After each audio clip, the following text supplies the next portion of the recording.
አብርሃም ገንዘብ ያለው ሰው ነው። አብርሃም ከማንም ገንዘብ የሚፈልግ ሰው አይደለም። ልንገራችሁ በደንብ አድርጌ ማለት ነው። ሁላችንም ማለት ነው ትላላችሁ። አሁን ማነው ዳኒ አመቶ ያሳየው ምናምን ትላላችሁ። ገና ሌላ ነገር አለ። ሌላ ብዙ ጉድ አለ። ቤተሰብ በጣም ብዙ ጉድ አለ። ምንድነው መሰሎቹ ጉዱ? እኔ ነግራችኋለሁ በደንብ አድርጌ። እኔ በጣም የገረመኝና ያሳቀኝ ነገር ነው።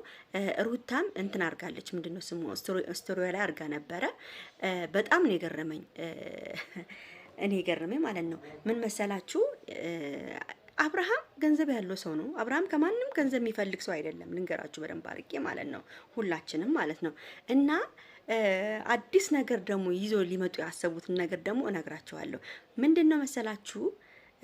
ዛሬ አይታችኋል። ፎቶ አመጥቶ ዳኒ አብረው ናቸው ምናምን እንዳታምናቸው ምናምን አለ አይደለ? አለ እንደዛ። እሺ እና አብርሃምም ካፋቸው ክፉ አልወጣም። ክፉ አለመውጣቱ ጥሩ ነገር ነው። ቤተሰብ ክፉ አለመውጣቱ ጥሩ ነገር ነው። ልንገራችሁ አብርሃምም ከሄርሜላም ክፉ ነገር አይወጣቸውም። አሁንም ጀግና ናቸው። ስሙልኝ ይሄን ጉድ በደንብ አድርጋችሁ ይሄን ቪዲዮ ላይክ፣ ሼር፣ ሰብስክራይብ አድርጉ። ላይክ፣ ሼር፣ ሰብስክራይብ አድርጉ። ምን አሉ? ሩታ ፋራ አይደለችም፣ ገንዘቧን አትበላም። ሩታም እኔ ፋራ አይደለሁም ገንዘቤን አልበላም ብላለች። ገንዘብ ፋራ የሆኑት ይበሉ ገንዘባቸውን። እንግዲህ ቤተሰብ ምን መሰላችሁ? ሄርሜላ የትኛው ገንዘቧ ነው የሚበላው? አንደኛ ነገር ሄርሜላ ከአብርሃም ሀብታም ሆና ነው? ከአብርሃም በላይ ገንዘብ ኑሯት ነው? እስቲ ንገሩኝ። ምን መሰላችሁ? አረ በስመ አብ! ይሄን ቪዲዮ በደንብ አድርጋችሁ ላይክ ማድረግ አለባችሁ። ምን መሰላችሁ? አብርሃም ሄርሜላን የተጠቀምባት እንደሆነ ገንዘብ እየተቀባበላት እንደሆነ አሁን እንደው ማን ይሙት አብርሃም ነው ከሄርሜላ ገንዘብ የሚቀበለው? እሷ ቤቱን ሰርፕራይዝ ስላደረገችው ብቻ ሶፋ ስለገዛች ምናምን ቤቱን ቆንጆ አርጋ የሴትነት ወግ ነው። እኔም ገንዘብ ቢኖረኝ ፎ አርጌ ቤቴን ባሌን ሰርፕራይዝ ባረገው ደስ ይለኛል። አሁን ይሄን ስላደረገች ያኔ አብርሃም በቃ ገንዘቡን አያወጣም። እሷ ነች ለአብርሃም ገንዘብ እያወጣችለች አለችው። አብርሃም በገንዘብ ነው ያለ ማለት ነው ሄርሜላ ያዘችው። አረ የማይሆን ነገር አታውሩ። አብርሃም አይደለም ለሄርሜላ ለሌላ ሰው የሚተርፍ ሰው ነው። ገብቷችኋል? የሄርሜላን ገንዘብ ሊበላ ነው። የሄርሜላን የዩቲዩብ አድሰንሷ በሱ ነው ምናምን በጣም ብዙ ነገሮች ነው። ምንም የሄርሜላ ሁሉ ነገሩ አድሰንሱ የዩቲዩብ ገንዘብ ምኗ ቀጥታ እሷ ጋር ነው የሚገባው። ቀጥታ የሩታም ድሮ በአብርሃም ነበረ። አሁን ሲለያዩ በራሷ አድሰንስ አድርጓል። ለምን በዛን ፍቅር ሰዓት በነበሩበት ሰዓት ያው አድሰንስ ከመጠበቅ አንድ ላይ ማያያዝ ቆንጆ ነው። አንድ ላይ ስታያይዙ አትጠብቁም። በዛን ሰዓት እነሱ እኛ በከፈትንበት ሰዓት በእንትን እንመጣላችሁ በምንድነው ስሙ በፖስታ ነበር ይመጣ አይደለ? ግን በፖስታ ከመጣላችሁ አድሰንስ አንድ ላይ ስታረጉት ወዲያው ብር መክፈል ይጀምራል። ገብቷችኋል? እና አብርሃም የሩታ አብረው ነበሩ። አሁን ሲለያዩ ሩታም የራሷ አድሰንስ በራሷ እጅ ነው፣ የሄርሜላ አድሰንስ በራሷ እጅ ነው ያለው። ምንም አብርሃም የማንንም ገንዘብ የሚበላ ልጅ አይደለም። በሁለተኛ ደረጃ ደግሞ ፎቶውን ይዘ የመጣው አንተ አሽቃባጭ ከነሱ ምን እንዲወጣ ፈልገ ነው? እነሱ በጣም ጨዋ ናቸው፣ ስነ ስርዓት ያላቸው ሰዎች ናቸው። ገብቷቸዋል? ምንም ብታመጣ ፎቶ ብታመጣ ያቺም እዛ ሄዳ ማናት ስሟ ሜሮንም እዛ ሄዳ እያቀጣጠረች እዚህ ጋር ደግሞ አብርሃም ፊት ለፊት ደግሞ መላእክት መስላ መቅረቧ ደግሞ ለራሷ ኃጢአትነት ነው። እነዚህ ሰዎች ዋናው ልባቸው የዋህነታቸው ነው። ገብቷቸዋል? አብርሃምም የዋህ ነው፣ ሄርሜላም የዋህ ነው። በቅርብ ቀን ደግሞ ትልቅ ሰርፕራይዝ ታያላችሁ። አብርሃም ለሄርሜላ ምን እንደሚያረጋት ሰርፕራይዝ ታያላችሁ። በዚህ ምክንያት ማለት ነው።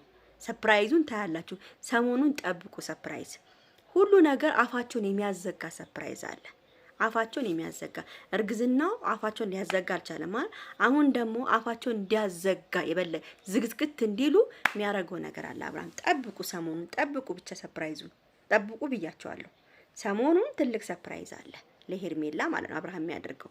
ስለዚህ አብርሃም የማንንም ገንዘብ የሚፈልግ ሰው አይደለም። ዳኒም ብትሆን በዛም መጣ በዚህም እያቀጣጠርኩ ነገሩን እያቀጣጠርክ እየመጣ ምንም የምታመጣው ነገር የለም። ውሸታም ነህ፣ ውሸት ነው። አንተም ውሸታም ነች፣ ውሸታም ነህ። ያቺ ዶዘርም ውሸታም ነች። አብርሃምና ሄርሜላን ለማጋጨት ለማጣላን ነው። ያ ደግሞ የዱር እንስሳ ደግሞ ኤፍሬም የሚባለው እሱም ወረኛ ነው። እንደው እኮ እሺ ችግር የለውም ሩታ እሺ አብርሃምን ለመመለስ ትታገል እንበል እሺ ይሁንላት። ግን የእናንተ ወደዚህ ማለት ምንድነው? አሁን እኮ ይኸውላችሁ አሁንም ቢሆን ለሄርሜላ መነግራን ነገር ማንም ሰው ስለ አብርሃም መጥቶ ቢነግርሽ ማንንም ሰው አይደለም አብርሃም እንግዲህ በጣም ቤስት ጓደኛ የሚለው ማንን ነው? አቤልን ነው አይደለ? ምንም ቢያረጉ እሱን ያምነዋል የሚለው እሱን አቤልን ቢሆን ማንም ሰው ቢሆን በመሃላችሁ አንዲት ሰው እንዳታስገቢ። ይሄን ነው የምነግርሽ። ለምን ብትይ የሩታ እጣ ስለሚገጥምሽ። ሩታ ማንንም ዶዘር አመታ እያስገባች ማንንም ዶዘር እያመጣች አብርሃምን እያሰደበች ማንንም አህያ እያመጣች መሃላቸው አስገብታ እንዲለያዩ ያደረጉ የራሷ የምትለው ሰው የኔ ነው የምትለው ሰው ነው እሷን ያለያያት። ስለዚህ አንቺ ደግሞ ይሄን ትምህርት ወስደሽ ማንንም ሰው መሃልሽ ሳትከቺ በራስሽ መንገድ ብቻ መምራት ነው ያለብሽ። አብርሃም እንደዚህ ያደረገ አብርሃም እንደዚህ ወጣ እንደዚህ ስትጣሉ በራስሽ መንገድ አንቺ ጀግና ነሽ። በራስሽ መንገድ ጠርተሽ አብርሽ እንደዚህ ነገር ተፈጥሯል። ለምን ተፈጠረ? በራስሽ መንገድ ብቻ ነው መፍታት ያለብሽ ከአብርሃም ጋር። ሌላ ሰው አስገባሽ ማለት ሌላ ዩቲዩበር አስገባሽ ማለት በትዳርሽ ላይ ንግድ ተጀመረ ማለት ነው። በቃ እንደ አብርሃምና እንደ ሁለቱ ንግድ ተጀምሮባቸው እንደዛ ነው ንግድ የሚጀመርብሽ። ስለዚህ ሄርሜላ ራስሽን ጠብቀሽ አብርሃም የሚልሽን ነገር ሰምተሽ አብርሃምም ራሱ እሷ የምትላት ሰምተ ራሳችሁን ጠብቃችሁ ኩሉ ናችሁ መጠበቅ ነው ያለባችሁ። ማንም ሰው ቢጠራችሁ ራሱ መቀበል የለባችሁም። በነገራችን ላይ አብርሃምና ሄርሚ ከሰሞኑን ከአዲስ አበባ ስለሚወጡ በምን እንደሚፈተፍቱና በምን የት ሄዶ እንደሚጠሯቸው እናያለን። ተከትሏቸው ይሄዳሉ ታላላችሁ። አብርሃምና ሄርሜላ በቅርብ ቀን ይወጣሉ ከሀገር። ተከትሏቸው እንደሚሄዱ እናያለን። እንግዲህ ቤተሰብ ለማንኛውም ቪዲዮ ላይክ፣ ሼር፣ ሰብስክራይብ አድርጉ። ደህና ደሩልኝ። ቻው።